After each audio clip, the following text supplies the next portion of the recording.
সারাদিন বাদে যখন কাজকর্ম সেরে একটু বসি তখনই বড়মশাই যত আবদার শুরু হয়। কালকে বলল আমার একটু চিকেন দিয়ে কিছু করে খাওয়াও, তো এবার কি খাওয়াবো, এই কটাই তো চিকেন ঘরে ছিল।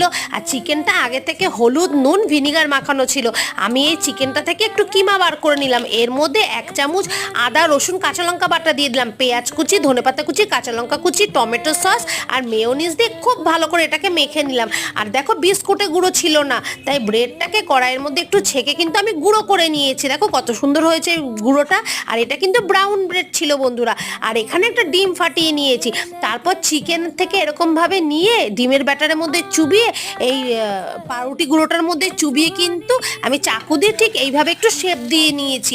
আরে হ্যাঁ, বাড়িতে ওকে একটু চিকেন কাটলেটই বানিয়ে দিলাম বন্ধুরা। ও তো খেয়ে খুব খুশি, আর খেতেও কিন্তু দুর্দান্ত হয়েছিল। ঝটপট কিন্তু তোমরাও বাড়িতে একদিন এরকম বানিয়ে ফেলো কিন্তু। আর ভিডিওটা ভালো লেগে থাকলে লাইক কমেন্ট শেয়ার করে দিও, চ্যানেল নতুন হলে সাবস্ক্রাইব করে